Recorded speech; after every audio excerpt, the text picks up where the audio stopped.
अस्सलाम वालेकुम students.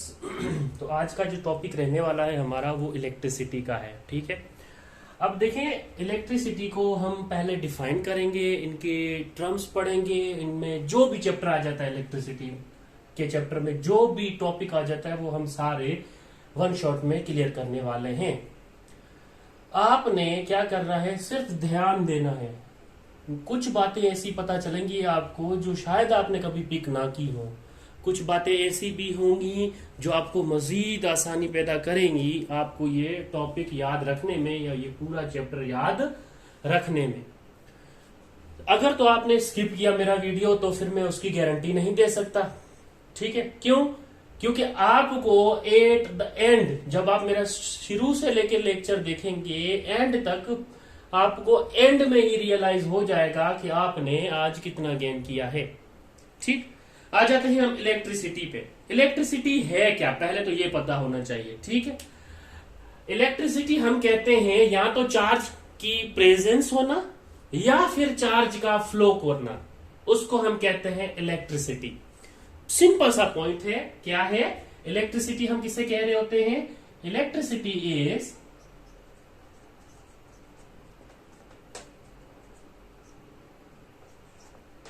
Electricity किसे कह रहे होते हैं?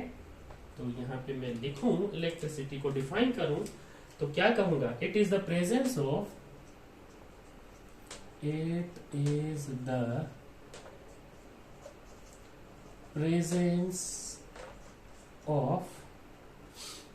या प्रेजेंस और, ठीक है दोनों साथ लिख रहा हूं, प्रेजेंस और फ्लो ऑफ चार्ज। ठीक है, चार्ज का प्रेजेंस होना या फिर फ्लो ऑफ चार्ज होना, वो हमारे पास इलेक्ट्रिसिटी कहलाता है।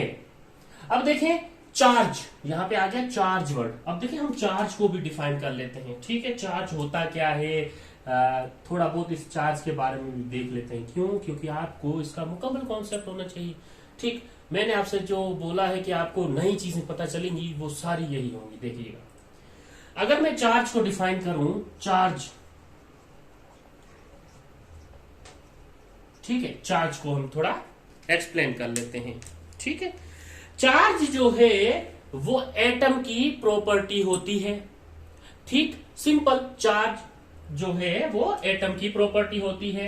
तो पहला पॉइंट मैं ये याद रखूंगा कि it is the property of atom, it is the property of atom. देखो मुश्किल है, नहीं है ना? ऐसे ही आसान आसान चीजें आपको मैं करवाऊंगा, देखिएगा। सेकंड चीज पे आपने क्या याद रखना है? ठीक, सेकंड पे याद रखना है चार्ज जो होता है वो देखिए पॉजिटिव भी हो सकता है, नेगेटिव भी हो सकता है। ठीक है, एटम पे कोई भी चार्ज होता है या तो वो पॉजिटिव होता है या तो फिर वो नेगेटिव होता है। तो it may be positive, it may be positive, यानी कि ये पॉजिटिव साइन। ठीक है, इट मे बी पॉजिटिव,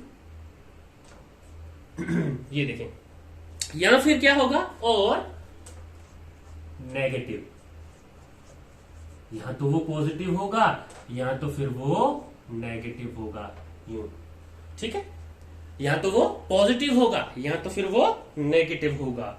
अब देखें चार्ज की बात करेंगे आप, अगर तो आप सेम चार्ज की बात करेंगे तो सेम चार्ज आपस में रिपेल करेंगे।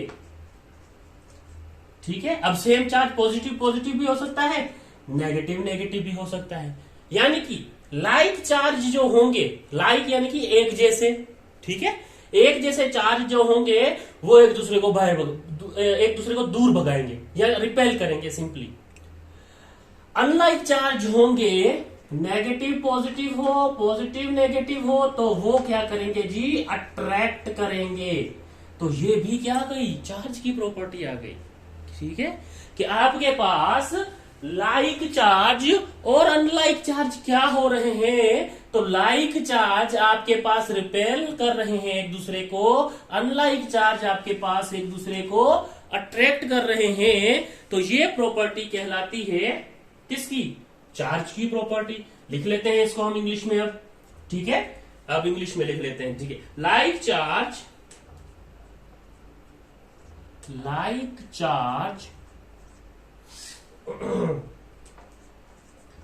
रिपेल ईच अदर, ठीक है। लाइक चार्ज क्या करेंगे? रिपेल करेंगे ईच अदर को, ठीक है। ईच अदर जो भी चार्ज होंगे ना उसको रिपेल करेंगे, यानी कि एक चार्ज नेगेटिव है, एक चार्ज नेगेटिव है, एक दूसरे को रिपेल कर देंगे। पॉजिटिव है, एक दूसरे को रिपेल कर देंगे, ठीक है। एंड अनलाइक चार्ज अट्रैक्ट, अब अनलाइक चार्ज मैंने यहां पे पहले ही बता दिया, अनलाइक चार्ज क्या कर रहे थे? Unlike charge attract to each other, ठीक है, अट्रैक्ट ईच अदर। चलें जी, ये हमारा थर्ड पॉइंट हो गया, ठीक। अब आते हैं फोर्थ पॉइंट पे। देखें, ये चार्ज है जो कि एटम की प्रॉपर्टी है, पॉजिटिव नेगेटिव दोनों हो सकते हैं। लाइक चार्ज रिपेल करेंगे, अनलाइक चार्ज अट्रैक्ट करेंगे, तो इस चार्ज का कोई ना कोई यूनिट होना चाहिए, और होगा, होता भी है, ठीक है। अच्छा चलो, अगर इसके यूनिट की बात की जाए तो नंबर 4 पॉइंट पे आपने इसका यूनिट याद रखना है चार्ज का। It's SI unit is, it's SI system international unit is, क्या होता है? कूलम, ठीक है, जिसको आप कैपिटल सी से रिप्रेजेंट कर रहे होते हैं, ये होता है कूलम। कूलम, इसको आप कैपिटल सी से भी रिप्रेजेंट कर रहे होते हैं, इस तरह से सी, ठीक है। अच्छा, ये आ गई चार्ज की बात। चले, बहुत ही इजी था, चले बहुत ही इजी होगा, ठीक है। अब आपने एक और पॉइंट याद रखना है। अब देखिए, मैंने क्या कहा था, किसकी प्रॉपर्टी है? एटम की। अब एटम में इलेक्ट्रॉन भी होते हैं और प्रोटॉन भी होते हैं, ठीक। क्या होता है? इलेक्ट्रॉन भी होते हैं और प्रोटॉन भी होते हैं। यहां पे मैं लिखता हूं कि एक एटम में इलेक्ट्रॉन भी होते हैं और प्रोटॉन भी होते हैं। अब आपको पता है इलेक्ट्रॉन का नेगेटिव चार्ज होता है और प्रोटॉन का पॉजिटिव चार्ज होता है, ठीक है बच्चों। देखें, सिंपल है। अब ये दो तो आपको एटम में मिलते हैं, एक तीसरी भी चार्ज मिल रही होती है जिसको आप न्यूट्रल कह रहे होते हैं या न्यूट्रॉन कह रहे होते हैं, न्यूट्रॉन्स, ठीक है। और इसकी चार्ज क्या होती है? ये चार्जलेस होता है, चार्जलेस होता है, ठीक है, इसकी कोई चार्ज नहीं होती, ठीक। तो हम इन दोनों पे देखेंगे, इलेक्ट्रॉन के लिए नेगेटिव चार्ज यूज करते हैं, प्रोटॉन के लिए पॉजिटिव चार्ज यूज करते हैं, ठीक है। चार्ज ऑन वन इलेक्ट्रॉन की बात करते हैं, ठीक है, ये एमसीक्यूज पॉइंट है, ठीक, आपने याद रखना है। 5वें पॉइंट पे मैं क्या बात कर लेता हूं, चार्ज ऑन इलेक्ट्रॉन, ठीक है, चार्ज ऑन इलेक्ट्रॉन की मैं बात कर लेता हूं। तो चार्ज ऑन इलेक्ट्रॉन एक कांस्टेंट वैल्यू आपने याद रखनी है, ठीक है। चार्ज एंड इलेक्ट्रॉन ई से रिप्रेजेंट करते हैं हम, और उसका चार्ज जो होता है वो -1.6 इंटू 10⁻⁻19 कूलम्ब होता है। ये एमसीक्यूज इंपोर्टेंट पॉइंट है चार्ज की, कि चार्ज ऑन इलेक्ट्रॉन कितना होता है? 1.6 इंटू 10⁻⁻19 कूलम, ठीक है। अच्छा, अभी अगर मैं बात करूं छठे पॉइंट पे, और थोड़ा सा आपको कॉन्सेप्ट देने की कोशिश करूं या और इसकी चार्ज की नॉलेज देने की कोशिश करूं, ताकि कल को आप इंजीनियर या डॉक्टर की अगर कोई भी टेस्ट देते हैं तो इंशाल्लाह आप कामयाब हो, ठीक, और होंगे अगर पॉइंट्स आपने याद रखे हैं तो। नंबर ऑफ इलेक्ट्रॉन्स, अब बात कर लूं मैं, number of electrons in 1 coulomb, in 1 coulomb of charge, electron of one coulomb of charge. तो हमेशा याद रखिएगा इसकी भी कांस्टेंट वैल्यू के आप नंबर ऑफ इलेक्ट्रॉन्स को n से रिप्रेजेंट करते हैं, नंबर ऑफ इलेक्ट्रॉन्स को n से रिप्रेजेंट करते हैं, और इसकी एक कूलम की जो चार्ज होती है इलेक्ट्रॉन पे वो होती है 6.25 इंटू 10⁻18। ये नंबर भी याद रखना है कि नंबर ऑफ इलेक्ट्रॉन्स कितने होते हैं एक कूलम चार्ज में, तो 6.25 इंटू 10⁻18 नंबर ऑफ इलेक्ट्रॉन्स होते हैं।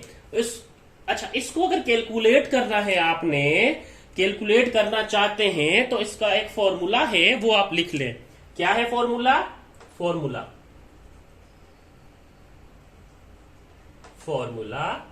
फॉर्मूला ये कहता है कि Q is equal to NE। ठीक है, और यहां पे अगर मैं आपको अलग अलग से ये बताऊं कि Q क्या है, Q आपके पास चार्ज है, E क्या है आपके पास, E जो है वो नंबर या फिर ऐसा चार्ज ऑन, ये देखिए चार्ज ऑन इलेक्ट्रॉन,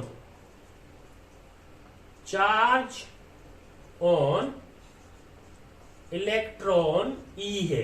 तो N क्या हुआ, N आपके पास हुआ नंबर ऑफ इलेक्ट्रॉन्स। ठीक है, नंबर ऑफ इलेक्ट्रॉन्स। ठीक, इस फॉर्मूले से आप नंबर ऑफ इलेक्ट्रॉन्स कैलकुलेट कर सकते हैं। कैसे? देखिए, नंबर ऑफ इलेक्ट्रॉन्स यानी कि N आपको चाहिए, आपके पास फॉर्मूला है Q is equal to NE। ठीक है, अब यहां से आपको N चाहिए, तो ये E जो है इसके साथ मल्टीप्लाई हो रहा है, उस Q के साथ क्या हो जाएगा जी, डिवाइड में चला जाएगा। ठीक, अच्छा, अब क्या करना है आपने, जो चार्ज होती है इलेक्ट्रॉन पे वो रखनी है, कितनी, 1 कूलम चार्ज। कितनी है?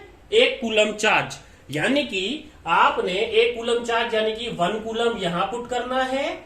E यानी कि आपने चार्ज ऑन इलेक्ट्रॉन लेना है, कितना होता है 1.6 इंटू 10⁻⁻19 कूलम। ये कूलम से कैंसिल हो जाएगा, और यहां पे माइनस साइन ऊपर जाके पॉजिटिव हो जाती है ये। चलो ऐसे ना करें तो इसको सीधा सीधा डिवाइड कर लें आप। जब डिवाइड में इसका आंसर देखेंगे तो वो अप्रोक्सीमेटली 6.25 इंटू 10⁻18 के होगा। ये याद रखना, यहां से कैलकुलेट कर लेना, आप अपने कैलकुलेटर पे थोड़ी सी उंगलियां आप चला लेना। तो चार्ज जो है वो यहां पे हम इसको खत्म करते हैं। यहां तक मतलब ये हमारी जो इलेक्ट्रिसिटी पढ़ी और चार्ज के बारे में पढ़ा, वहां यहां पे हम रोक देते हैं। नेक्स्ट जो देखना है हमें वो करंट देखना है। अब देखें, जब इलेक्ट्रिसिटी की बात की थी हमने क्या किया था, प्रेजेंस होनी चाहिए चार्ज की, या फिर फ्लो कर रहे हो चार्ज, उसको इलेक्ट्रिसिटी में हम कंसीडर करते हैं। लेकिन अब जब करंट पे बात आ जाएगी तब करंट क्या है वो हम देखेंगे इसके अगली स्लाइड पे, यानी कि इसके बाद अभी मैं आपको जो बताने वाला हूं वो करंट के बारे में होगा। अब आते हैं हम करंट पे। ठीक है, तो करंट कहते किसे हैं हम ये डिफाइन करेंगे पहले। क्या करंट हम कहते किसे हैं? देखिए, करंट को रिप्रेजेंट किया जाता है I के साथ। ठीक है, पहले मैं यहां पे लिख देता हूं छोटा सा, ये देखिए I, करंट को रिप्रेजेंट किया जाता है I के साथ। ठीक है, करंट, ठीक है, करंट I से रिप्रेजेंट किया गया है उसको। ठीक है, अच्छा, करंट कहते किसे हैं? देखिए, सिंपल सा कॉन्सेप्ट है। सिंपल सा कॉन्सेप्ट कैसे है? It is the flow of charge. देखिए, याद रखिएगा, it is the flow of charge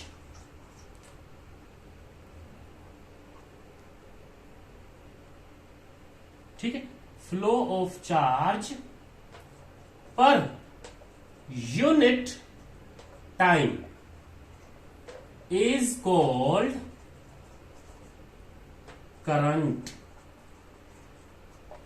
क्या है?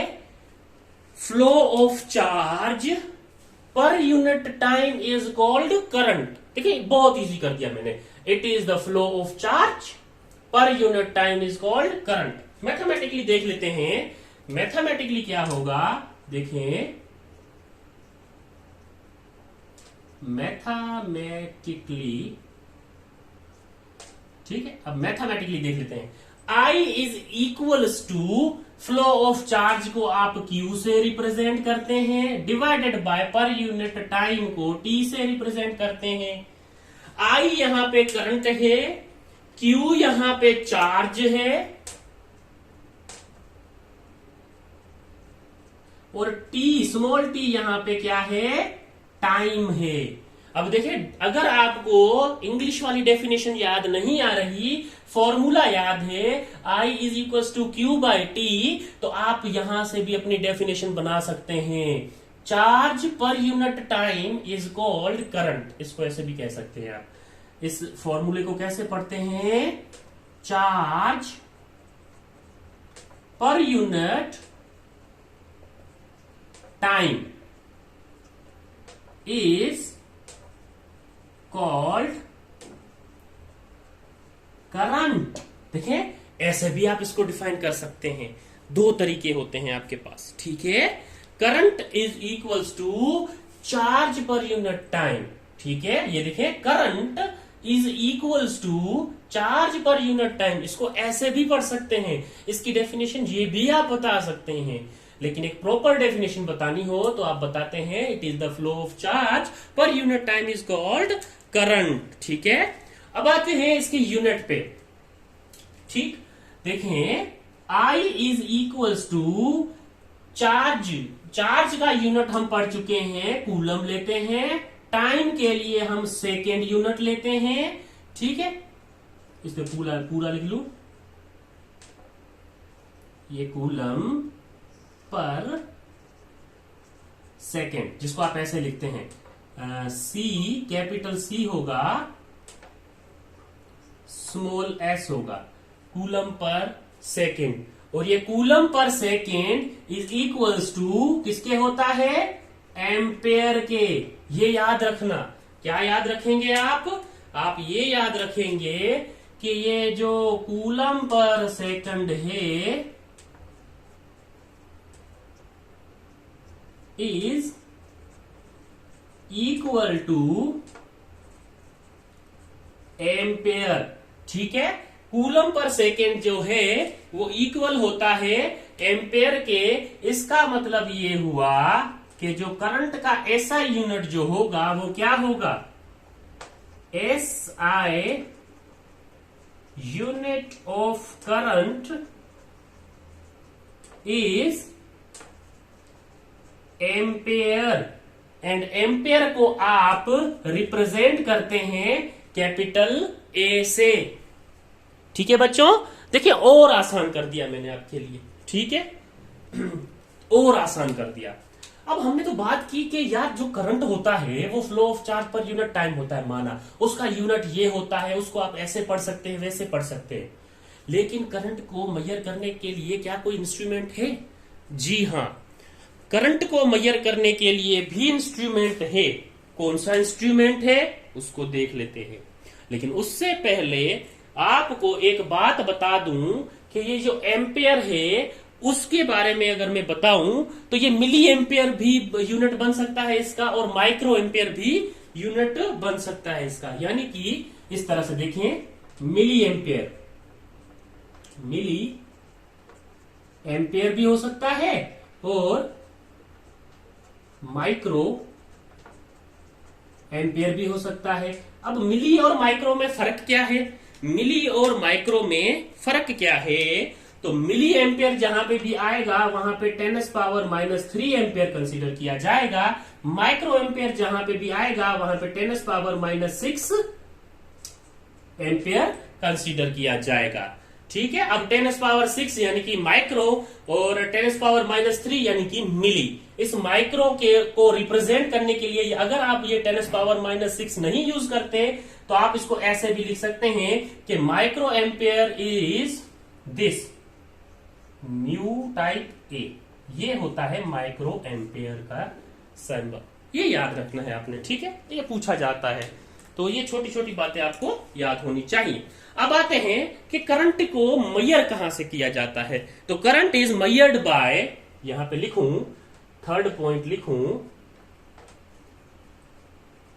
करंट इज measured by, चले यहां पे उसका नाम लिखते हैं, यहां पे लिख लेता हूं एम मीटर। ठीक है, आपकी बुक में एम मीटर का जिक्र होगा। एम मीटर, करंट को मेजर किया जाता है किससे? एम मीटर से। अब आपके जहन में ये एक सवाल होगा कि ये एम मीटर, अब एम मीटर के बारे में हमें पता होना चाहिए। जी जी, आपके सर जरूर आपको इसके बारे में बताएंगे। ठीक है, अब देखें एम मीटर, एम मीटर, ये अगर एम मीटर है तो एम मीटर यहां पे लिखूं एम मीटर। अब एम मीटर को सैंबल कैसे दी जाती है? इसकी सैंबल कुछ आपको यूं नजर आएगी, यहां से एक वायर होगी, ये एक गोल दायरा होगा, उसमें ए लिखा होगा, और यहां से एक वायर होगी, यहां पे पॉजिटिव टर्मिनल, ये नेगेटिव टर्मिनल। इस तरह का सैंबल एम मीटर का होता है जी। ये भी याद हो गया सर? याद हो गया, चलो ठीक है। अगर एमसीक्यूज में एम मीटर की साइन पूछी जाए तो आपको ये याद रखनी है। अब आते हैं एम मीटर के अंदर, इसके अंदर क्या होता है। एम मीटर को जैसे ही आप देखोगे ना, एम मीटर क्या करता है, एम मीटर करंट को कैलकुलेट करता है, मेजर करता है। लेकिन जब आप इस एम मीटर के अंदर आएंगे तो एम मीटर के अंदर आपको लो रेजिस्टेंस मिलेगी, यानी कि एम मीटर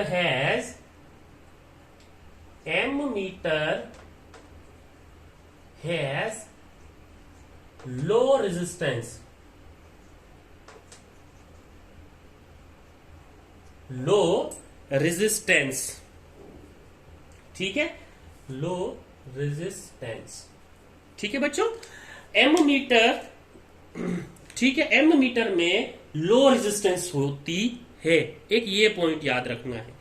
और ये जो एम मीटर है वो किसी भी सर्किट के साथ, किसी भी बैटरी के साथ आपको सीरीज में मिलेगा। यानी कि सेकंड नंबर पे क्या है, सेकंड नंबर पे बात आपने ये याद रखनी है कि ये जो एम मीटर है, it always connected in series, it always connected in series। ये आपको हमेशा सीरीज में कनेक्टेड मिलेगा। ठीक, अच्छा सर, सीरीज में कनेक्टेड मिलेगा मतलब हम अब एक सर्किट ड्रॉ करके इसको समझने की कोशिश करते हैं। देखें, यहां पे पॉजिटिव चार्ज, ये नेगेटिव चार्ज, ये पॉजिटिव चार्ज, ये नेगेटिव चार्ज, ये बैटरी का मेरा सोर्स है। ठीक, ये सोर्स मैंने यहां पे बैटरी का सोर्स बना लिया।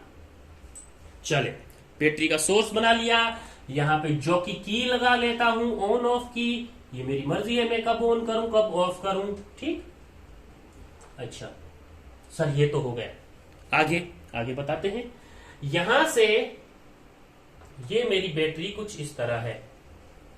ठीक, अब मैं क्या करता हूं, यहां पे एक बल्ब कनेक्ट कर देता हूं।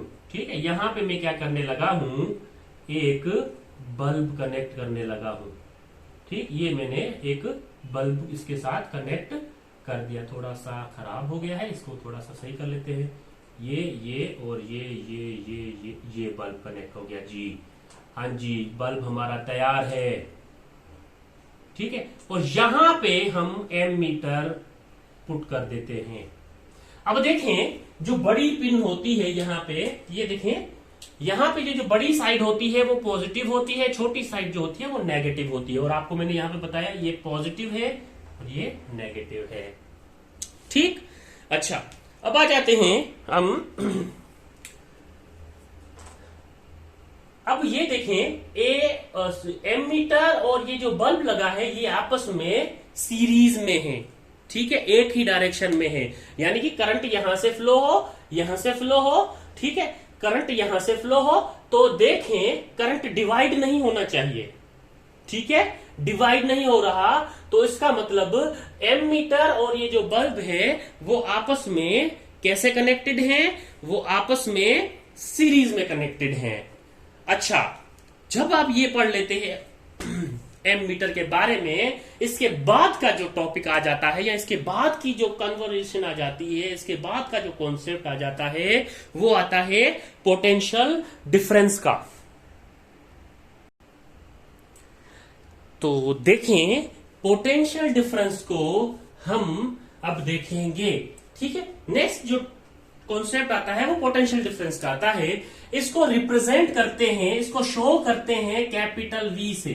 पोटेंशियल डिफरेंस को कैपिटल वी से हम रिप्रेजेंट करते हैं। ये आपने याद रखना है।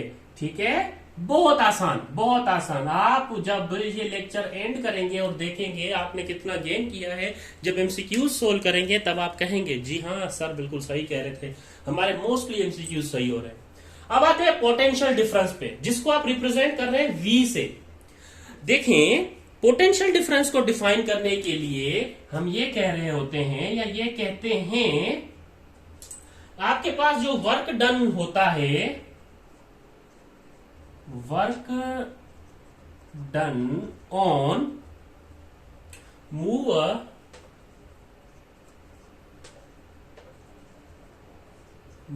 a unit charge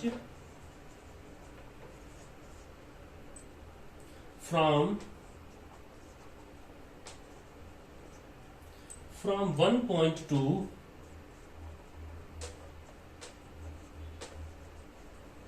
other। ठीक है, 1.2 एंड अदर कर ले। अच्छा, पोटेंशियल डिफरेंस क्या थे? किसे? Work done on move a unit charge from one point two another point is called potential difference. इधर लिखें, इज कॉल्ड पोटेंशियल डिफरेंस। ठीक है, पोटेंशियल डिफरेंस। अच्छा सर, इसको थोड़ा सा और आसान करें, ये हमें डेफिनेशन याद नहीं रहेगी। चलें, ठीक है। क्या है? Work done on move a unit charge. Work done move a unit charge from one point two another point is called potential difference. नहीं याद रहता? ठीक है, ठीक है, कोई मसला नहीं। ठीक है, यानी कि आपके पास जो पोटेंशियल डिफरेंस है, अब गौर कीजिएगा, potential difference is equals to work पर चार्ज। चले, ये है, ये देखें, यही हुआ ना potential difference. Work done on move a unit charge from one point two another point, ये वाला तो पोटेंशियल डिफरेंस की डेफिनेशन आपको याद नहीं, कोई मसला नहीं जी। हम अपने स्टूडेंट्स को एक और डेफिनेशन देंगे, इसी फॉर्मूला से देंगे। ठीक है, क्या देंगे वो डेफिनेशन? अब याद रखना है। सेकंड डेफिनेशन क्या बनाएंगे आप? Work done per unit charge is called potential difference. देखें, ये डेफिनेशन तो याद रहेगी ना। क्या हुआ यहां पे? क्या हुआ यहां पे? ये हुआ कि पोटेंशियल डिफरेंस को मैं किससे रिप्रेजेंट कर रहा हूं? V से। वर्क डन को किससे करते हैं? कैपिटल W से। चार्ज को किससे करते हैं? Q से। तो देखें, वर्क इज डन पर, ये देखें लाइन पर यूनिट चार्ज, एक चार्ज है, per unit charge is called potential difference. ये आ गई दूसरी डेफिनेशन फॉर्मूले को देख के। देखिए, अब इससे ज्यादा इजी मैं आपके लिए नहीं कर सकता स्टूडेंट्स, और मुझे पता है कि आपको ये दोनों डेफिनेशन याद रहेंगी और अंदर ही अंदर आप खुश हो रहे हैं कि यार वाह, इस फॉर्मूले से भी हम याद कर सकते हैं। तो मुझे पता है आप लोग खुश हो रहे हैं, तो हो जाए। अच्छा देखें, एक और बात देखें, वर्क पर यूनिट चार्ज। देखें, अगर मैं यहां पे बात करूं क्या SI unit of potential difference is, तो देखें आपके पास पोटेंशियल डिफरेंस का फॉर्मूला होता है V is equal to W/Q, यानी कि वर्क का जो यूनिट होता है वो जूल होता है, और आपके पास चार्ज का यूनिट होता है वो कूलम होता है। और आपको ये बता दूं मैं कि जूल पर coulomb is equal two volt या वोल्ट। ठीक है, ये होता है, क्या होता है, जूल पर coulomb is equal two volt. तो इसका क्या मतलब हुआ, इसका मतलब ये हुआ कि SI unit of potential difference is volt. मेरे बच्चों अब ये आपको याद रह जाना चाहिए। देखें अगर MCQs आ जाता है जूल पर कूलम इज इक्वल टू, आपको याद होना चाहिए वोल्ट, हमारे सर ने बताया हुआ है। या फिर पोटेंशियल डिफरेंस का यूनिट क्या होता है, वोल्ट, SI यूनिट वोल्ट। ठीक है, पोटेंशियल डिफरेंस को किससे रिप्रेजेंट किया जाता है, V से। पोटेंशियल डिफरेंस किसके इक्वल होता है, work done per unit charge. ठीक, अच्छा, मुझे अपने बच्चों पे बहुत यकीन है, तो ये तो पोर्शन उनको रट गया। अब आ जाते हैं 1 वोल्ट पे। ठीक है, 1 वोल्ट मुझे एक्सप्लेन करना है आपको, किसे कहते हैं 1 वोल्ट। 1 वोल्ट कहते किसे हैं। ठीक, अब देखें 1 जूल का काम 1 कूलम में हो, 1 जूल का काम, ठीक है, या 1 जूल वर्क डन 1 कूलम में हो, इसको हम कहते हैं 1 वोल्ट, सिंपल सी अल्फाजों में। अच्छा सर, इसको थोड़ा सा अरेंज करें, हमें समझ नहीं आया, तो पहले यहां पे इंग्लिश में अरेंज कर लेते हैं हम। ठीक है, क्या लिखेंगे हम, when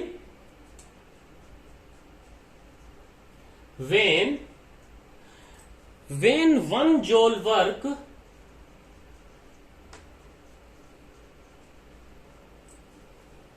is done,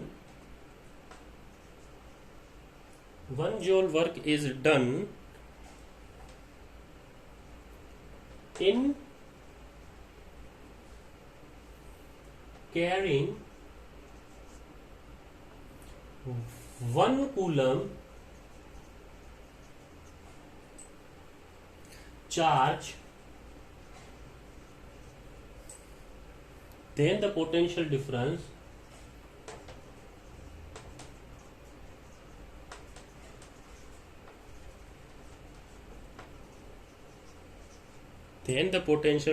is called 1 volt. मेरे बच्चों देखें, when 1 joule work is done, अगर 1 जूल का काम कितने में, 1 कूलम चार्ज में हो रहा है, ऐसे पोटेंशियल डिफरेंस को हम 1 वोल्ट कहेंगे।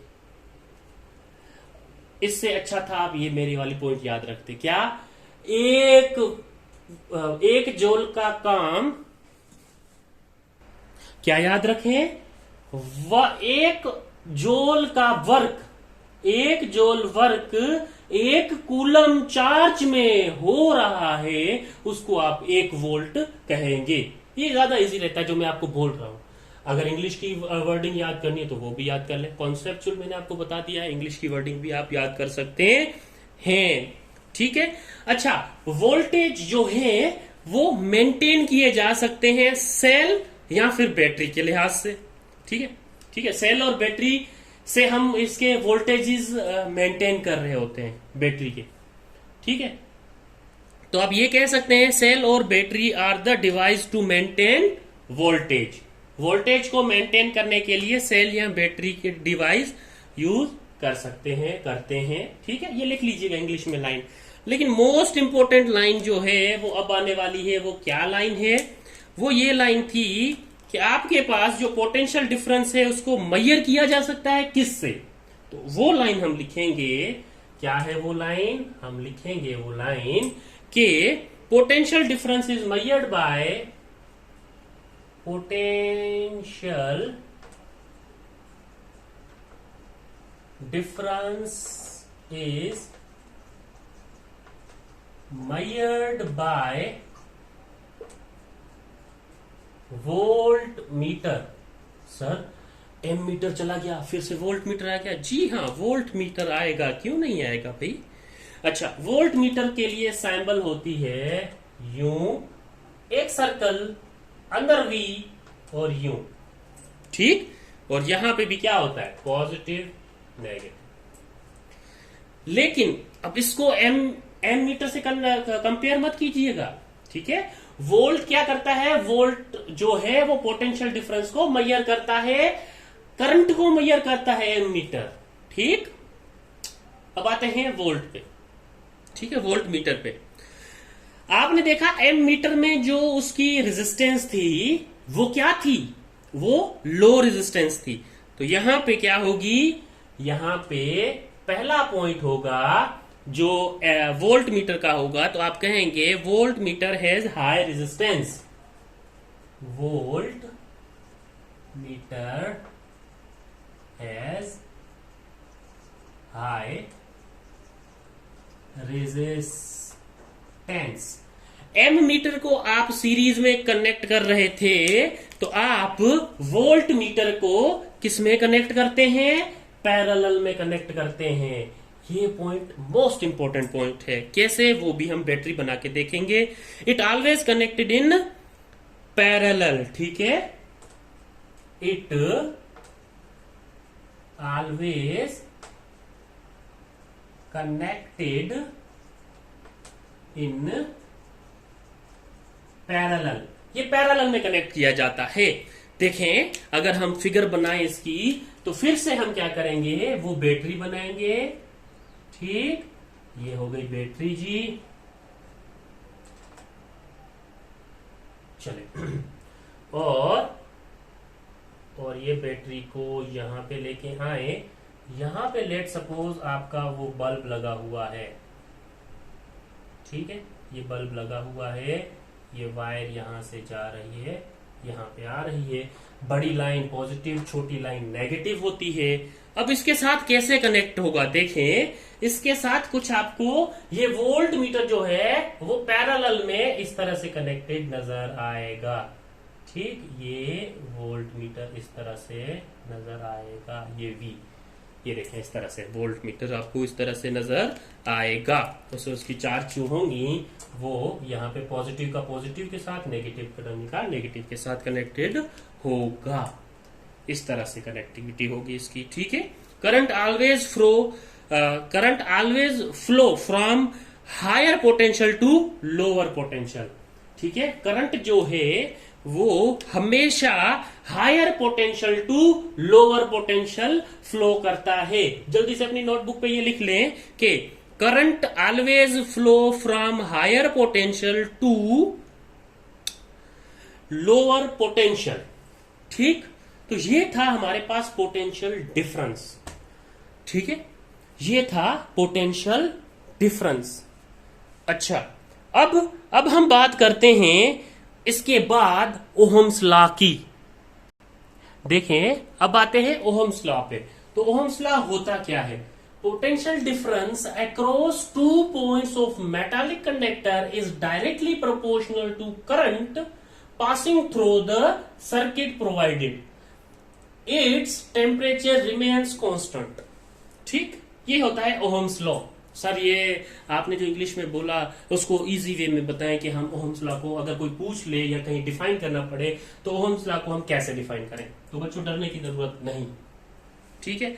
ओहम्स लॉ क्या कहता है, देखें, ओहम्स लॉ ये कहता है कि आपके पास V जो है वो डायरेक्टली प्रोपोर्शनल होना चाहिए करंट के साथ, यानी कि पोटेंशियल डिफरेंस, ये V is a potential difference, I is a current, potential difference is directly proportional to current, ठीक है।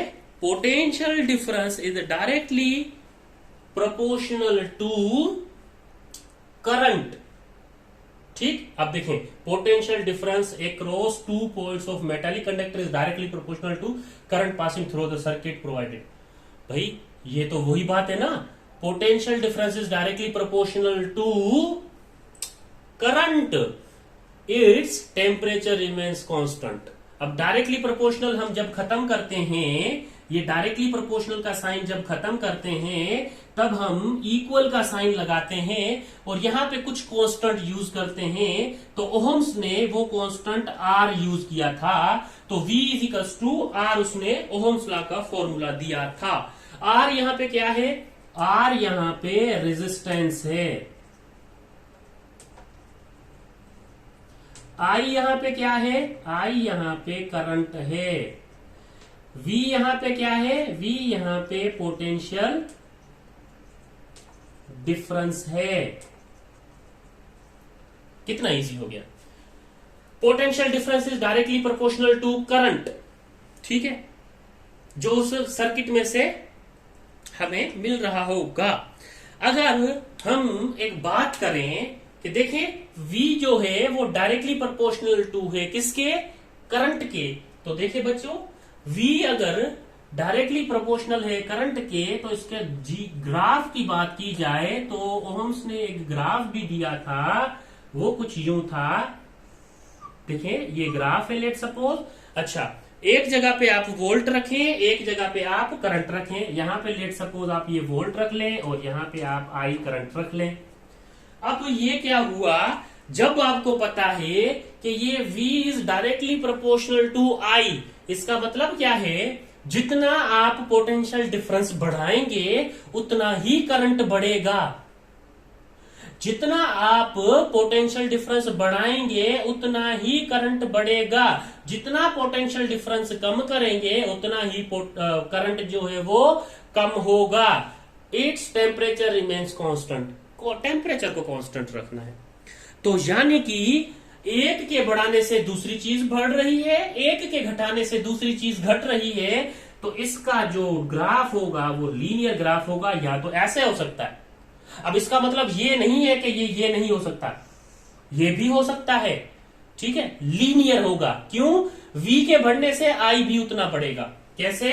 अब देखें, लेट सपोज यहां पे वैल्यू होती 1 2 3 4, यहां पे कंसीडर करें 1 2 3 4। कैसे? देखें, अगर मेरे पास वोल्ट 1 होता तो मेरे पास आई भी कितना आना चाहिए था? 1 आना चाहिए था। अगर मेरे पास वोल्ट जो है वो 2 वोल्ट होता तो मेरे पास करंट एम्पियर में 2 एम्पियर आना चाहिए था। अब तो दोनों लाइन देखें, दोनों पॉसिबल हो सकती हैं। अगर मेरे पास 3 वोल्ट होता तो मेरे पास जो करंट है वो 3 एम्पियर आना चाहिए था, इस तरह से। अगर मेरे पास ये 4 वोल्ट होता तो मेरे पास करंट भी कितना आना चाहिए था?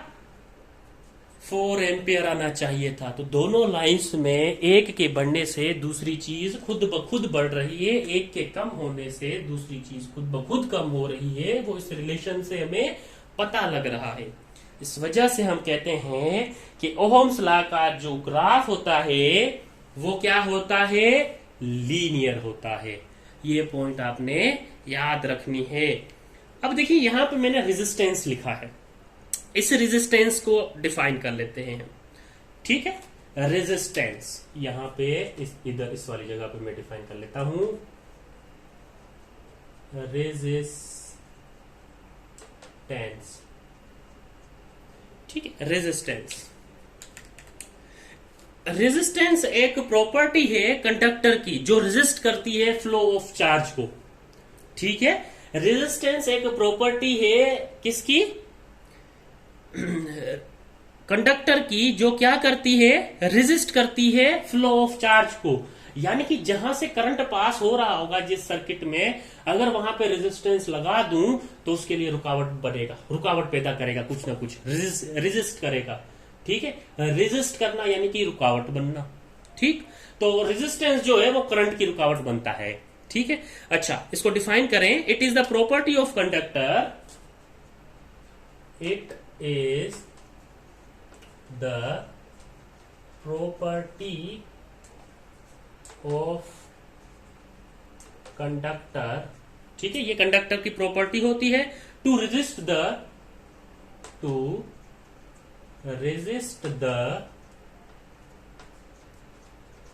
Flow of charge.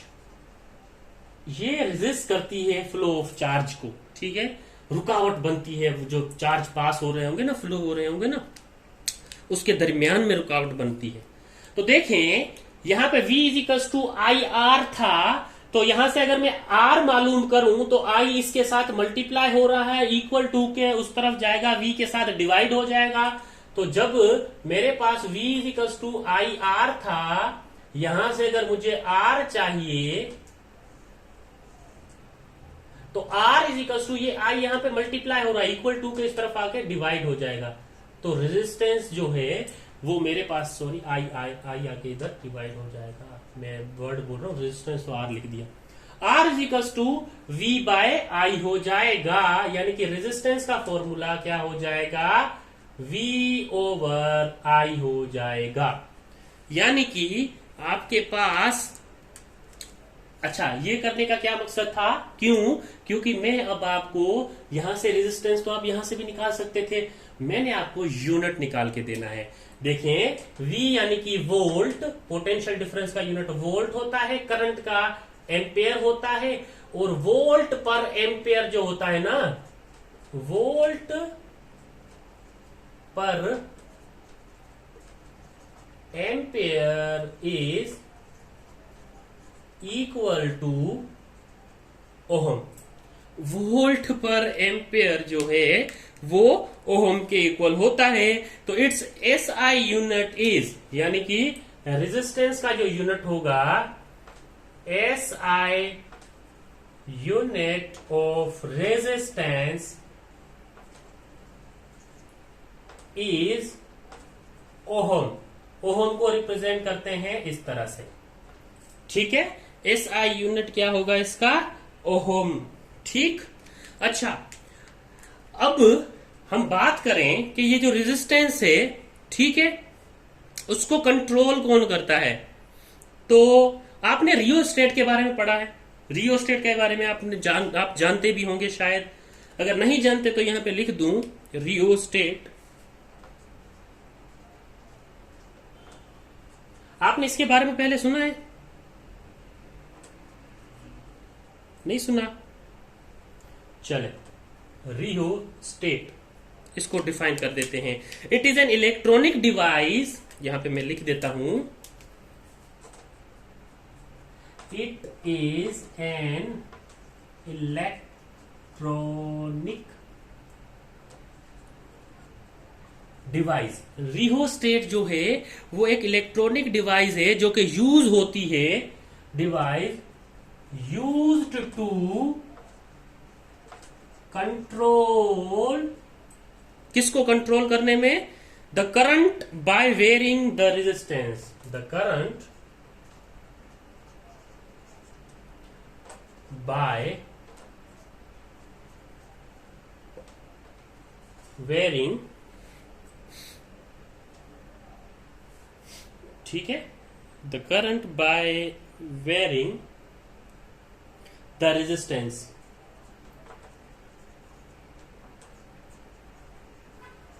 ये क्या करती है, it is an electronic device, ये एक इलेक्ट्रॉनिक डिवाइस है, कंट्रोल करती है करंट को जो वेरी कर रहा होता है उसकी रेजिस्टेंस को उसमें, ठीक है। अच्छा, अब आपने एक होमवर्क है, एक कमेंट बॉक्स में आपने 1 ओहम को डिफाइन करना है, डिफाइन 1 ओहम, ठीक है। ये क्वेश्चन आपने कमेंट में डिफाइन करना है ताकि मुझे पता चले कि जब हमने 1 वोल्ट किसके इक्वल है वो निकाला था, तो आप अब 1 ओम किसके इक्वल होगा, कैसे हम उसको डिफाइन करेंगे ये निकालेंगे। तो तो मुझे यहाँ पे आउटबेक मिलेगा कि मैंने जो आपको सिखाया है उससे आपने कुछ ना कुछ सीखा है। तो नेक्स्ट टॉपिक आने वाला है resistance of conductor depends on 3 factor. ठीक ठीक है, और वो 3 फैक्टर्स कौन कौन से होंगे? Resistance of a conductor depends on these factor. वो 3 फैक्टर हैं जो आपने याद करने हैं जिन पे resistance of a conductor depend करता है। ठीक है, डिपेंड करता है, याद रखने हैं। मैं यहां पे लिखने लगा हूं 3 फैक्टर ऐसे होते हैं जिन पे रेजिस्टेंस ऑफ कंडक्टर डिपेंड्स करते हैं। ठीक है, पहला फैक्टर होता है लेंथ का। ठीक है, लेंथ का पहला फैक्टर होता है। तो रेजिस्टेंस ऑफ अ कंडक्टर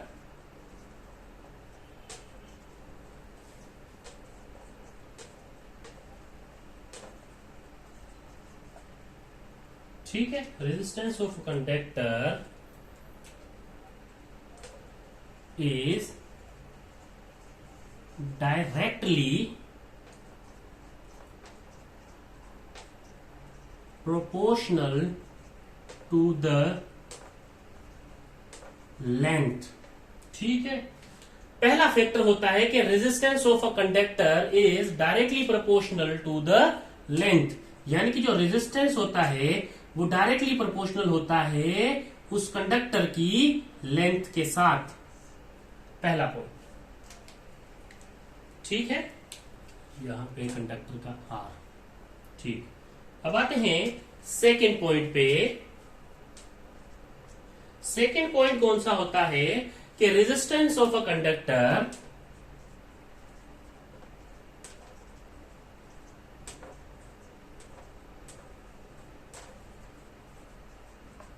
ठीक है, resistance of a conductor inversely proportional to the area of cross section.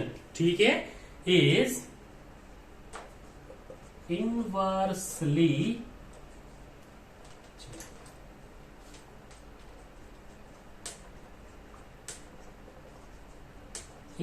proportional to the area of cross section। ठीक है, एरिया ऑफ क्रॉस सेक्शन, यानी कि आपके पास जो रेजिस्टेंस है वो इनवर्सली प्रोपोर्शनल होगी एरिया ऑफ क्रॉस सेक्शन के। ठीक, लेट सपोज यहां पे एक मैं कंडक्टर बनाता हूं। ये कोई भी कंडक्टर है, ये कोई भी आप कंडक्टर मान लो। ठीक है, ये कोई भी कंडक्टर है। ये जो चीज है, ये जो शेडेड चीज है, जो मैं शेड कर रहा हूं, ये हमारा होगा एरिया, जिसको मैं कैपिटल ए कह रहा हूं। ठीक है, ये मेरा होगा कैपिटल ए एरिया, और यहां से लेके ये जो मेरी चीज होगी वो लेंथ होगी। ठीक, ये शेडेड एरिया वो एरिया होगा। ठीक है, जो इनवर्सली प्रोपोर्शनल है। ये लेंथ वो लेंथ होगी जो डायरेक्टली प्रोपोर्शनल है। थर्ड पॉइंट इसका है वो देखना। थर्ड पॉइंट ये है और लास्ट पॉइंट ये है कि resistance of conductor resistance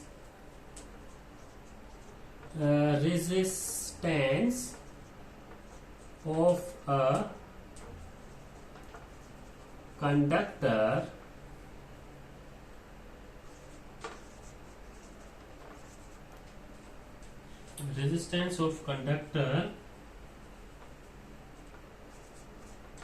depends on nature of material। यानी कि रेजिस्टेंस ऑफ कंडक्टर जो डिपेंड करेगा वो नेचर ऑफ मटेरियल पे डिपेंड करेगा। Students, nature of material silver का है, एल्यूमिनियम का है, गोल्ड का है, किस चीज का है वो।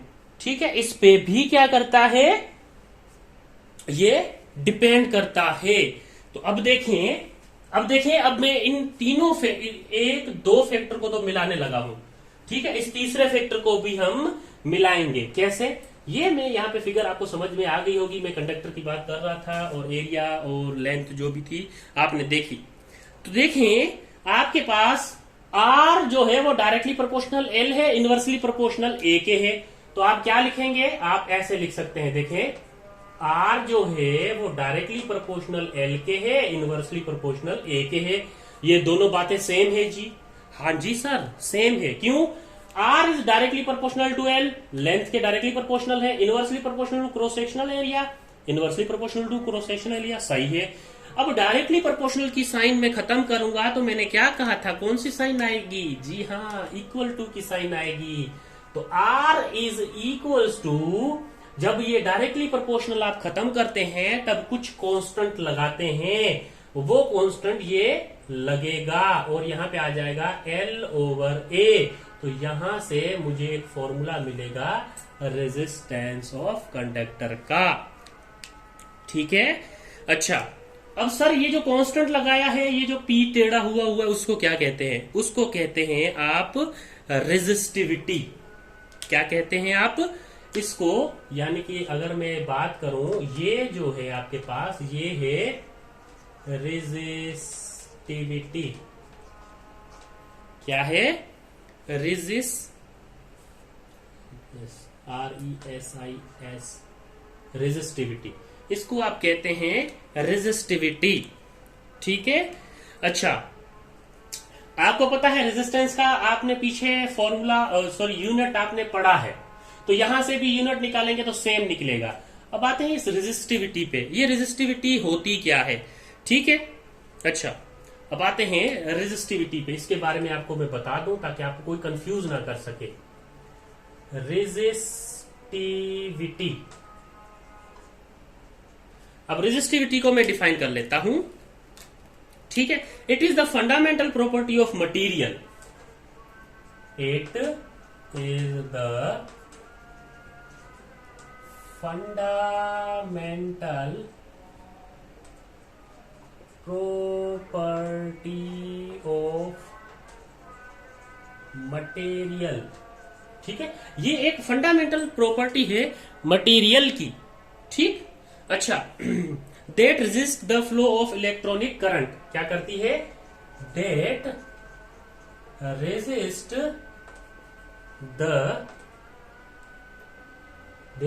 The flow of electronic current कहें या इलेक्ट्रिक करंट कहें, सेम है।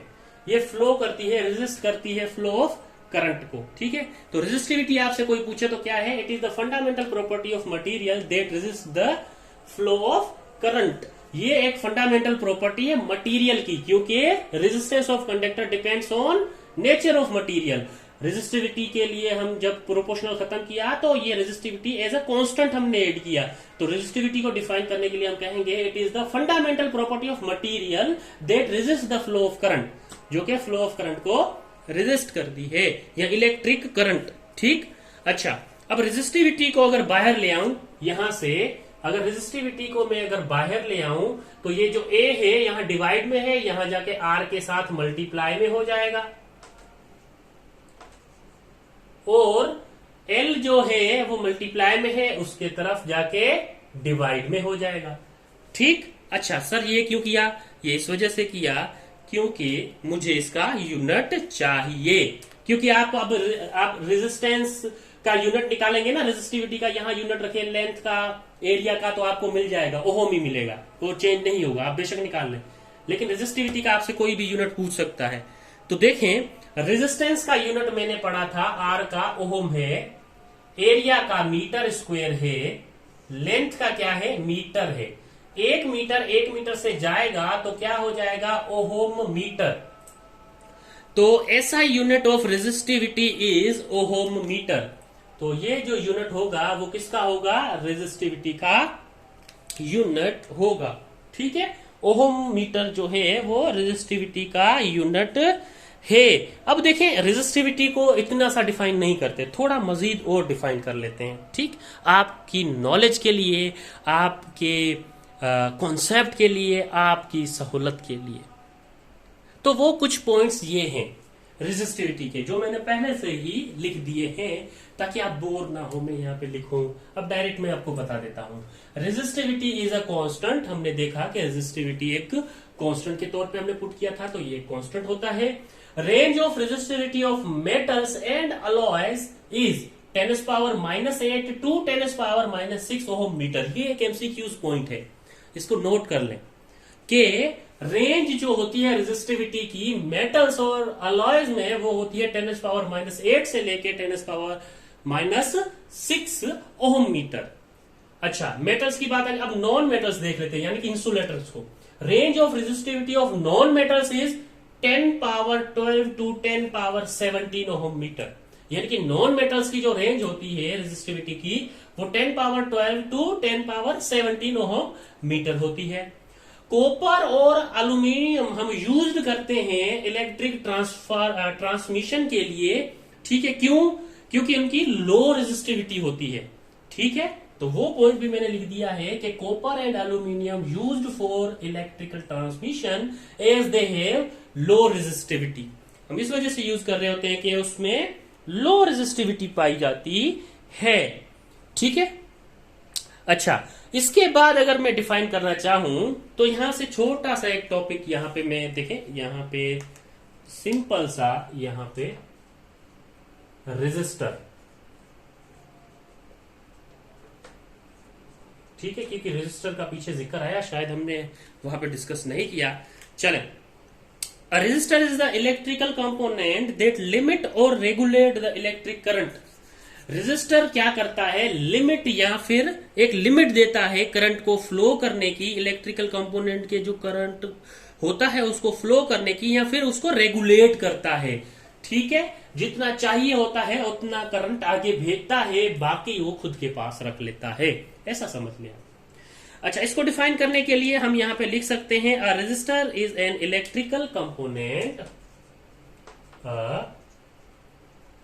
Resistor is an electrical component, ये एक इलेक्ट्रिकल कंपोनेंट होता है दैट लिमिट और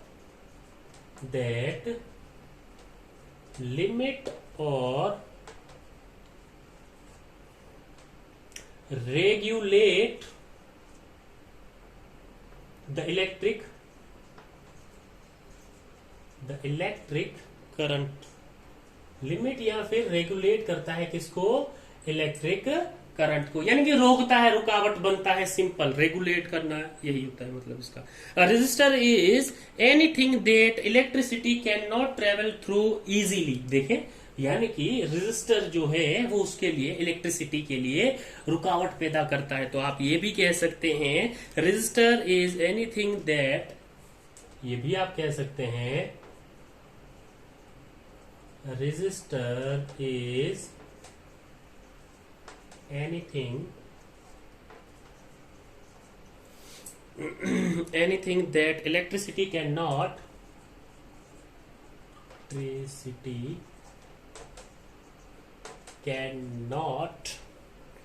travel through easily।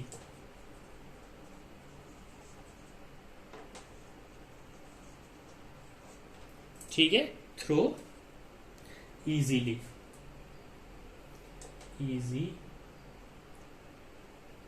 Easily.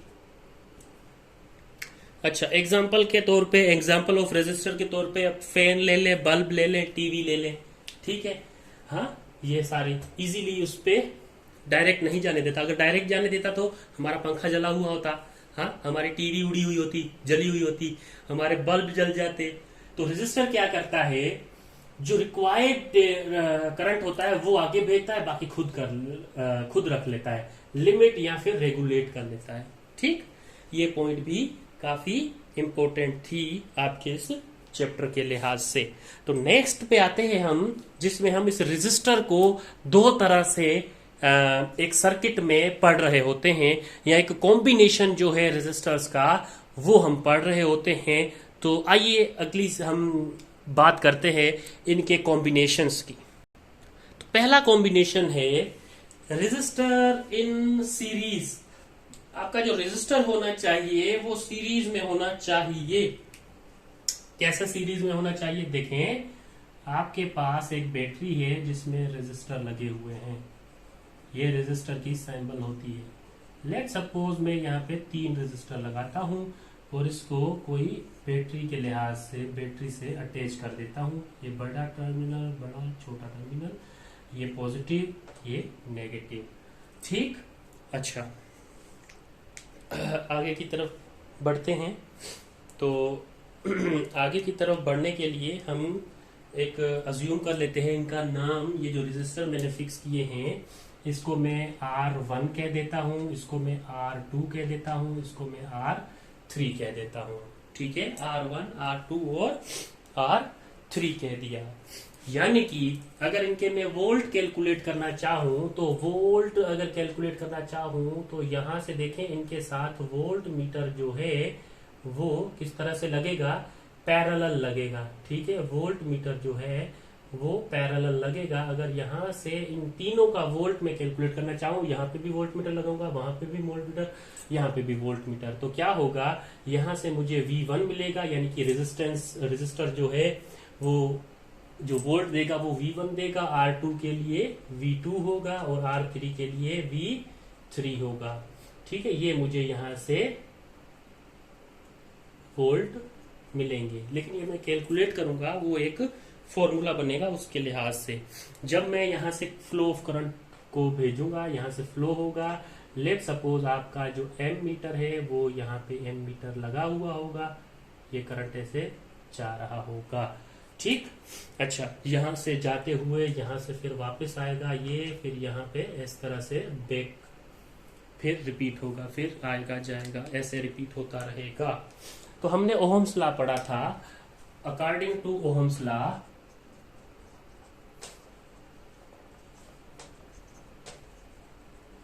Ohm's law V is equals to IR।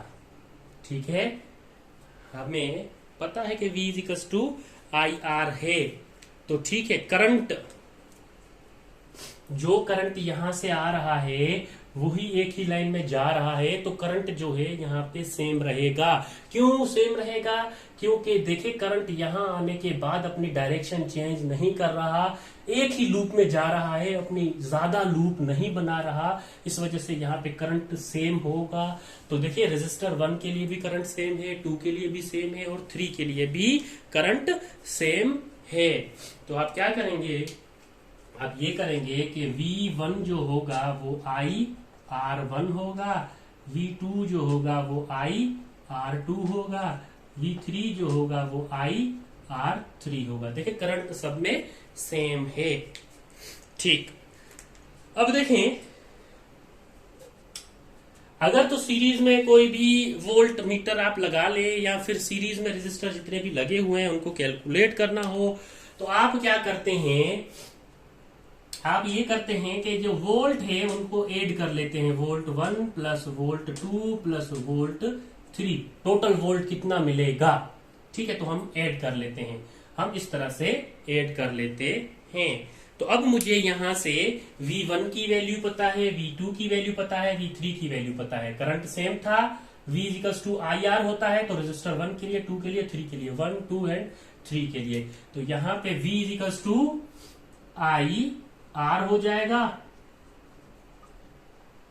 ठीक है, इस तरह से होगा, V इक्वल्स टू IR हो जाएगा और V1 इक्वल्स टू बराबर है IR1 के प्लस V2 IR2 के प्लस V3 IR3 के। अब देखिए, I तीनों में I जो है वो सेम है, तो आप उस I को बाहर लेके आ जाए और इन रेजिस्टर को R1 plus R2 plus R3 ऐसे कर दें। अब देखें, ये इसके साथ मल्टीप्लीकेशन में है, इस तरफ आएगा तो इसके साथ डिवाइड हो जाएगा, इक्वल टू के इस तरफ आएगा तो IR divided by I is equal to R1 plus R2 plus R3। तो ये I के साथ कैंसिल हो जाएगा। तो आपके पास इक्विवेलेंस रेजिस्टेंस जो फाइंड करने की जो फॉर्मूला बनेगा वो R1 plus R2 plus R3 बनेगा। ये फॉर्मूला याद रखना है। अगर तो आपके रेजिस्टर जो हैं ये REQ लिखें या ना लिखें सेम बात है, ना लिखें अगर कंफ्यूज हो रहे हैं तो। अब देखें R1 R2 R3, देखिए ये जो R1 R2 R3 है, अगर आपके पास रेजिस्टर सीरीज में हो, इस तरह से हो, अगर कोई उसकी टोटल रेजिस्टेंस पूछे, ठीक है, टोटल रेजिस्टेंस क्या है RT, टोटल रेजिस्टेंस क्या है, तो आप इन सब रेजिस्टर को ऐड करके बता सकते हैं। लेट सपोज ये 2 ओम का होता, ये 2 ओम का होता, ये 2 ओम का होता, तो मैं कहता कि टोटल रेजिस्टेंस क्या है, तो आप कहते हैं 2 प्लस 2 प्लस 2 कितना हो गया 6। ये वाला फॉर्मूला यूज करेंगे आप, ठीक। और एक बात मैं आपको बता दूं, ये पॉइंट एमसीक्यूज और इंजीनियरिंग और मेडिकल के टेस्ट में ये क्वेश्चंस पूछे जाते हैं कि इन सीरीज, ठीक है, in series the current is same. अब इन सीरीज यानी कि इन सीरीज कॉम्बिनेशन, ठीक है, इन सीरीज कॉम्बिनेशन या इन सीरीज, चले पूरा लिख लेता हूं आप लोग, in series combination the current is same and the voltage is different, ठीक है। सीरीज कॉम्बिनेशन में हमेशा करंट जो है वो सेम रहता है और जो वोल्टेज है वो डिफरेंट होते हैं। ये पॉइंट आपने याद रखनी है और ये फॉर्मूला याद रखना है कि सीरीज कॉम्बिनेशन आ जाए रेजिस्टर की तो आप टोटल रेजिस्टेंस कैसे निकालेंगे, तो इस फॉर्मूले से आप वो कैलकुलेट कर रहे होते हैं, ठीक है। तो ये पॉइंट भी अब आपसे दूर नहीं जाना चाहिए, ये पॉइंट भी आपको ठीक से आना चाहिए। सेकेंड जो कॉम्बिनेशन है वो रेजिस्टेंस इन पैरेलल कॉम्बिनेशन है। तो ये देखिए पैरेलल में कनेक्ट किया है मैंने, ठीक है, और इसको इस एम मीटर को मैंने इनके साथ सीरीज में कनेक्ट कर लिया और ये वोल्ट मीटर मैंने इन तीनों रेजिस्टर्स के साथ पैरेलल में कनेक्ट कर लिया। क्यों? क्योंकि एम मीटर हमने सीरीज में कनेक्ट करना होता है और वोल्ट मीटर जो है वो हमें पैरेलल में कनेक्ट करना होता है। तो ये उसकी एक फिगर है। अच्छा, अब आते हैं हम इसके कॉम्बिनेशंस पे कि हमें अगर आरटी यानी कि टोटल रेजिस्टेंस मालूम करनी हो तो हम कैसे मालूम करते हैं। अकॉर्डिंग टू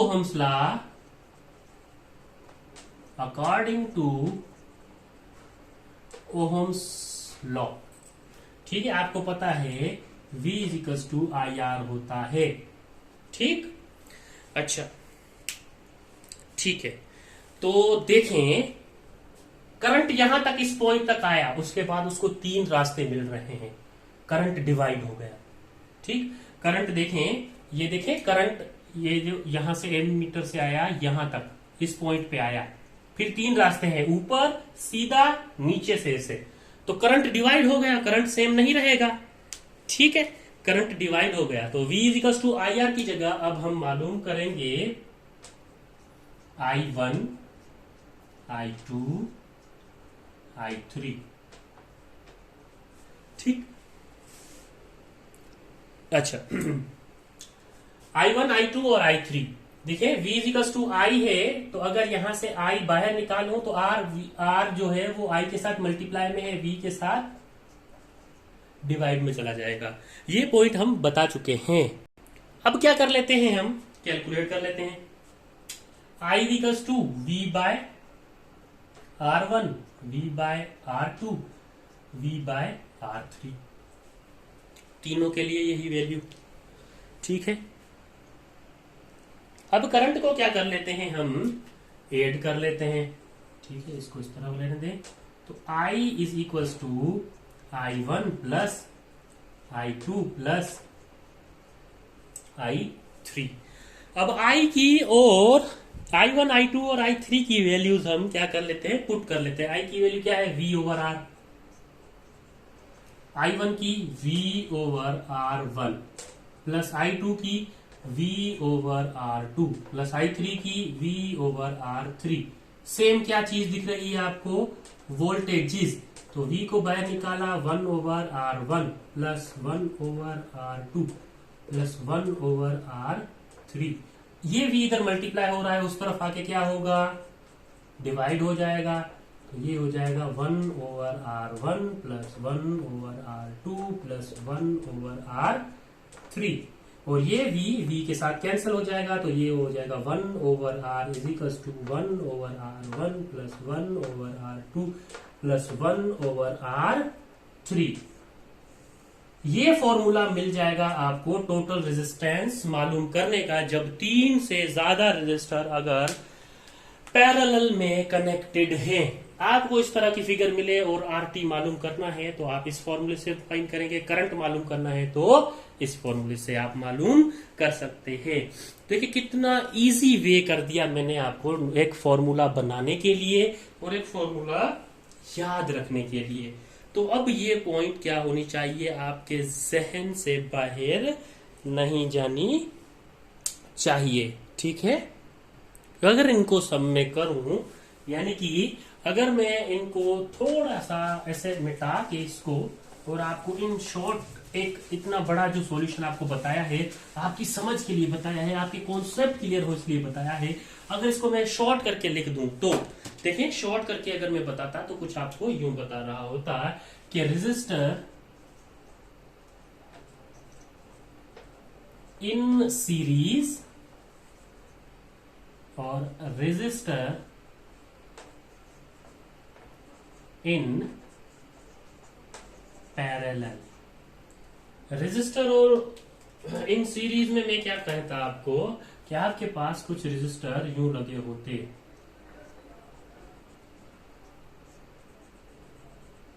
ठीक है, R1 R2 R3। और रेजिस्टर इन पैरेलल में कैसे लगे होते, एक रेजिस्टर यूं लगा हुआ है, दूसरा रेजिस्टर यूं लगा होता, तो तीसरा रेजिस्टर यूं लगा होता, ठीक, इस तरह से R1 R2 R3। तो ये क्या हो जाता, इसके लिए हमने क्या फॉर्मूला बनाया, इसका अगर टोटल रेजिस्टेंस का टोटल चाहिए तो हम सिंपल ऐड करते हैं सीरीज में, ठीक है। तो ये इसका फॉर्मूला है, ये आपने याद करना है। और इसका जो हमने फॉर्मूला निकाला था वो R1 over RT is equal to 1 over R1 plus 1 over R2 plus 1 over R3 and जितने रेजिस्टर होंगे वो उतने रेजिस्टर चलता जाएगा। तो ये हमारे पास सीरीज का फॉर्मूला और पैरेलल का फॉर्मूला हमें मिला था। तो आपने ये याद रखना है, ठीक है, इसको भूलना नहीं है। जो नेक्स्ट टॉपिक है या फिर आप ऐसा कहें नेक्स्ट जो पार्ट है वो है heating effect on electric current. आइए उसे डिफाइन करते हैं। यहाँ पे मैंने लिख दिया कि heating effect of electric current होता क्या है। तो आपको पता है कि if the conductor is purely resistive, ठीक है, the source of energy continuously get dissipated in the form of heat, this is known as heating effect of electric current. अच्छा, अब इस पे आता हूं मैं कि कैसे। देखें हमने पोटेंशियल डिफरेंस का पढ़ा। पोटेंशियल डिफरेंस क्या था, पोटेंशियल डिफरेंस जो था वो क्या था, work done per unit charge था।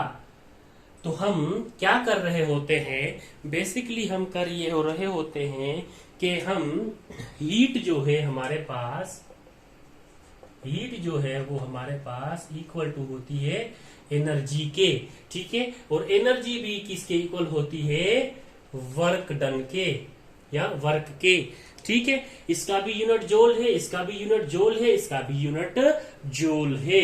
तो हम ये कह रहे हैं कि the conductor of purely resistive the source of energy continuously get dissipated, यानी कि ये जो आपके पास वर्क डन है वो किस में आ रहा होगा, वो हीट में आ रहा होगा, यानी कि वो भी एक एनर्जी है। तो यहाँ पे H होगा, ठीक है, H फॉर हीट। हीट लिखे, एनर्जी लिखे, वर्क डन लिखे, तीनों एक ही चीज होती है। इस वजह से यहाँ पे हीटिंग की बात हो रही है तो मैंने ये लिख दिया। अगर heating effect of electric current को डिफाइन करना हो तो आप इस यहां से भी, इस फॉर्म में से भी कर सकते हैं जैसे हमने बाकी टॉपिक्स में किए हैं, ठीक है। अच्छा, अब इसको थोड़ा सा देख लेते हैं कि हमारे पास, देखें हमारे पास जो करंट था I is equals to charge per unit time था, आपको याद हो तो Q बाय T था, याद है आपको? जी हाँ, बिल्कुल याद है, आपका जहन कह रहा है कि जी हाँ याद है। तो यहां से Q इज इक्वल्स टू क्या होगा, ये डिवाइड हो रहा है I के साथ, मल्टीप्लाई हो जाएगा तो IT हो जाएगा। अब इस Q की जगह पे हम क्या पुट करेंगे, I और T पुट करेंगे, ठीक है। लेकिन यहां से मुझे हीटिंग इफेक्ट ऑफ करंट चाहिए, तो ये इक्वेशन 1 है, तो इसमें से मुझे H चाहिए। तो ये देखिए Q इसके साथ डिवाइड में है, H के साथ, वहां जाएगा तो मल्टीप्लाई हो जाएगा पोटेंशियल के साथ। अब देखें Q की वैल्यू क्या है, I और T, क्या है, I और T। तो देखें V is equals to, therefore Q is equals to I T होता है। तो यहां पे मैं आई टी पुट कर दूंगा, तो यहां पे हीटिंग, यहां पे मुझे heating effect of electric current अगर मालूम करना हो तो H is equals to V I T से भी मैं मालूम कर सकता हूं। ये तो एक फॉर्मूला हुआ, एक और फॉर्मूला भी होता है, देखें वो सेकंड फॉर्मूला क्या होता है, ये तो एक फॉर्मूला हुआ ना। तो H इज इक्वल्स टू आपके पास क्या आया, वी आई टी। अब आपने एक और पढ़ा है Ohm's law, V is equals to क्या है, आई आर है।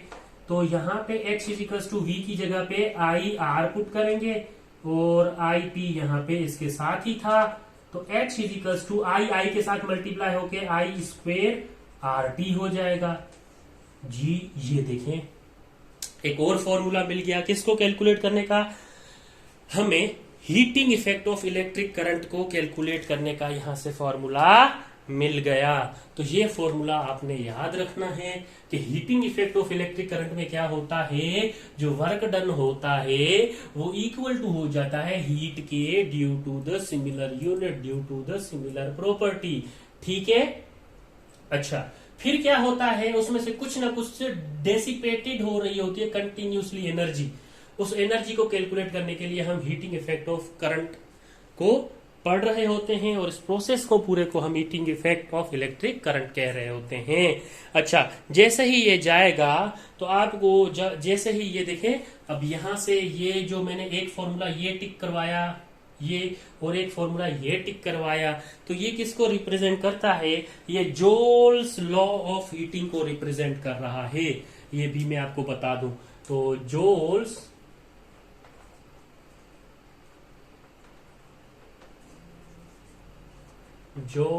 Law of heating. अब जोल्स लॉ ऑफ हीटिंग क्या है, ठीक है, उसको देख लें। आपके पास heating effect of electric current, देखिए ऐसे लिखता हूं मैं पॉइंट 1 पे, हीटिंग इफेक्ट, चलो पूरा लिख लेता हूं, आप कंफ्यूज हो जाएंगे, छोटी क्लास है। Heating effect of electric current.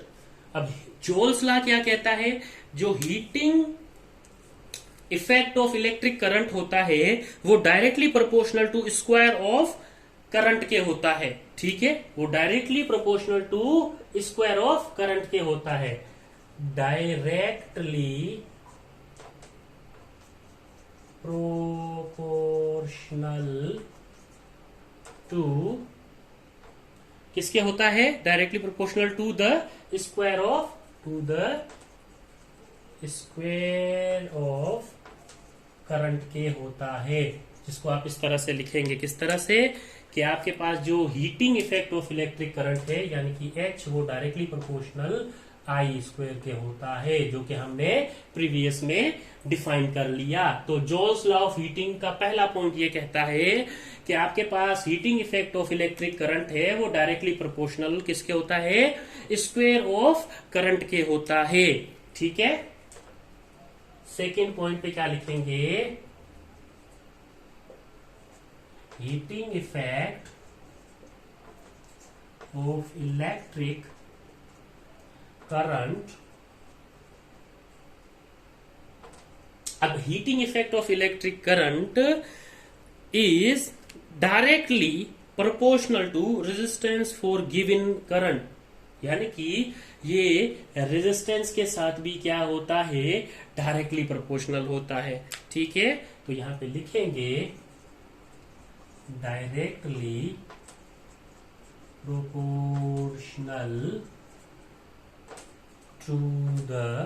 अब देखें जोल्स लॉ ऑफ हीटिंग के लिए आप ये फॉर्मूला देख रहे हैं, ये देखें जोल्स लॉ ऑफ हीटिंग के लिए अगर फॉर्मूला देखें तो आई स्क्वायर आर टी वाला देखेंगे। ठीक है, ठीक, resistance for a given current, the resistance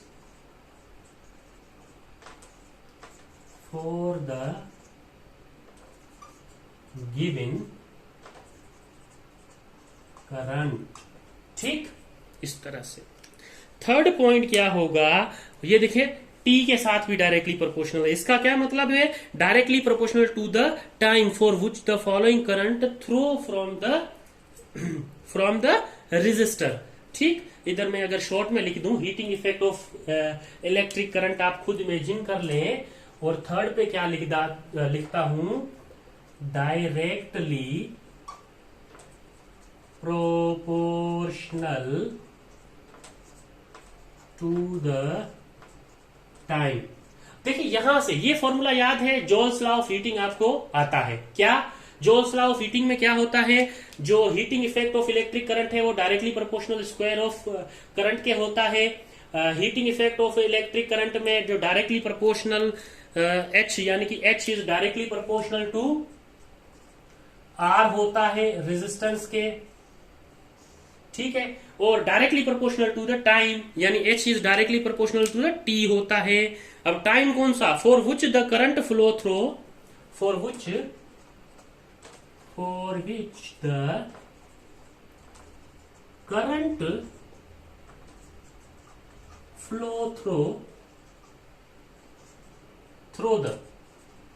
अब करंट फ्लो हो रहा होगा किसके थ्रू, द रेजिस्टर। ठीक है, रेजिस्टर। तो थर्ड पॉइंट पे क्या आ जाता है, ये जो H जो है वो डायरेक्टली प्रोपोर्शनल होता है T के, और ये कहलाता है जोल्स लॉ ऑफ हीटिंग। ठीक है, सिंपल ये फॉर्मूला याद है आपको, तो आप जोल्स लॉ ऑफ हीटिंग को डिफाइन कर सकते हैं। Heating effect of electric current is directly proportional to I square, heating effect of electric current is directly proportional to resistance, heating effect of the electric current is directly proportional to the time. बस that all things are in Joule's law of heating। ठीक, ये points भी आपने याद रखने हैं, मेहरबानी करके याद रखने हैं, बहुत ही इंपॉर्टेंट पॉइंट्स हैं ये वाले। उसके बाद हम इलेक्ट्रिक पावर को डिफाइन करते हैं। इलेक्ट्रिक पावर होता क्या है, इलेक्ट्रिक पावर को हम समझेंगे कि देखें पावर हमारे पास होता है work done per unit time. मैंने क्या कहा था, वर्क डन की जगह पे हम क्या एनर्जी या फिर हीट, ये तीनों एक चीजें हैं तो लिख सकते हैं। यहां पे पावर की बात आ रही है, पावर की बात आ रही है तो हम यहाँ पे एनर्जी का यूज करेंगे। यानी कि हमें पता है कि power is equals to work done per unit time होता है, और जो हम ये भी देखते हैं कि वर्क डन जो होता है वो एनर्जी के इक्वल होता है। इस वजह से वर्क डन की जगह पे P/T लिख दिया हमने। तो ये हमारे पास पावर मालूम करने का फॉर्मूला था। लेकिन देखें कि एनर्जी जो कंज्यूम हो रही होगी पर यूनिट टाइम, वो आपके पास एक इलेक्ट्रिक पावर की डेफिनेशन दे रही होगी। यानी कि energy per unit time is called power. ठीक, electric energy consume per unit time is an electric circuit is called electric power. इतना सा फर्क है। देखें, power, work done per unit time is called power, electric energy consume per unit time is an electric circuit is called electric power. बस इतना सा फर्क। ठीक, ये मेरी पॉइंट आपने याद रखनी है। ठीक है, तो आपको पता है, क्या बात पता है आपको? आपको ये बात पता है कि आपके पास E जो है वो क्या है, ठीक, और पावर जो है उसको कैसे आप कैलकुलेट करते हैं। सही बात है। चलें, अब देखें, हमने P इजिकल्स टू H, आपको याद है H इजिकल्स टू IV पढ़ा। ठीक है, ये देखें, work done equals to energy के होता है या फिर हीट के होता है। और आपने एक फॉर्मूला पढ़ा H इजिकल्स टू VIT। ये वाला फॉर्मूला पढ़ा आपने या नहीं? ये वाला फॉर्मूला आपने पढ़ा, बिल्कुल पढ़ा। तो अब देखें, अगर मैं W की जगह E रख सकता हूं तो H की जगह ये भी तो फॉर्मूला रख सकता हूं। क्यों? W work done equals to energy, energy equals to heat. ठीक है, तो हीट का फॉर्मूला ये रख सकता हूं। तो E की जगह पे मैं यहां पे VIT रख सकता हूं, डिवाइड में T है तो ये एक T के साथ कैंसिल हो जाएगा। तो P इजिकल्स टू VI। मुझे इलेक्ट्रिक पावर अगर मालूम करना है तो मैं एक इस फॉर्मूले से मालूम कर सकता हूं। ठीक है, अब देखें, according to Ohm's law V equals to I R होता है। तो P इजिकल्स टू VI है when P is equals to VI है। तो V की जगह पे मैं क्या लिखूंगा? IR लिखूंगा, IR इंटू I। तो P is equals to I square R। क्या ये फॉर्मूला मैं पावर के लिए यूज कर सकता हूं? जी हाँ, ये भी फॉर्मूला मैं पावर के लिए यूज कर सकता हूं। ठीक है, अच्छा, यहां से एक और बात आती है कि I is equals to V by R होता है तो हमारे पास क्या होगा? तो H इज इक्वल्स टू, देखें, अगर हम कहें कि H is equals to VIT होता है, एक और फॉर्म याद आ गई मुझे, वो आपको हेल्प कर सकती है। तो आपको पता है I की जगह पे, इस I की जगह पे अगर V अपन R लिखूं, क्यों? क्योंकि V is equals to I R होता है, I is equals to V over R होगा, तो क्या होगा? तो H is equals to V I over, ये देखें, गलती कर रहा हूं यहाँ पे, ये मैं यहाँ पे पुट करूंगा V over R। I is equals to V over R होता है इनटू T। तो ये मेरे पास H का एक और फॉर्मूला बनता है जिसको मैं ऐसे लिख सकता हूं कि V square over R into T। यहां से भी मैं अपनी वो हीट इफेक्ट कैलकुलेट कर सकता हूं। ये एडिशन फॉर्मूला मुझे तब याद आया जब मैंने यहाँ पे पावर को डिस्कस किया। तो पावर के भी दो फॉर्मूलाज आपने याद रखने हैं, P इजिकल्स टू VI और P equals to I square R। ठीक, ये भी आपने याद रखना है। अच्छा, लास्ट जो इसका टर्म में जो समझाने वाला हूं वो है commercial use of electric energy. क्या है? Commercial use of electric energy.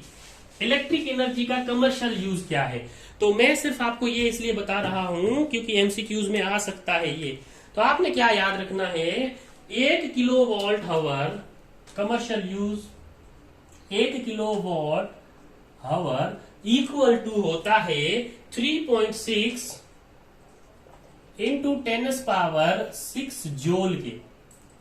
ठीक है, ये 1 यूनिट के इक्वल होता है, या इसको ऐसे भी लिख सकते हैं, 1 kilowatt hour is equal to 36 into 10⁵ joule के। इसको ऐसे भी लिख सकते हैं। ठीक है, ये होता है commercial use of electric energy. ऐसा यूनिट ऑफ पावर वॉट होता है। तो 1000 watt is equal to 1 kilowatt, तो 1 किलोवाट इज इक्वल टू 360 ठीक है, ऐसे करके आप जब निकालते हैं तो आपको ये वैल्यूज मिलती हैं। यहां पे हमारा इलेक्ट्रिसिटी का चैप्टर खत्म होता है। आप लोग जरूर लाइक, सब्सक्राइब और कमेंट करके मुझे ये साबित करके दीजिएगा कि आपने इलेक्ट्रिसिटी में काफी सारी चीजें सीखी जो आपको पहले परेशान करती थी। मिलते हैं इंशाल्लाह नेक्स्ट लेक्चर में। ख्याल रखिएगा अपना।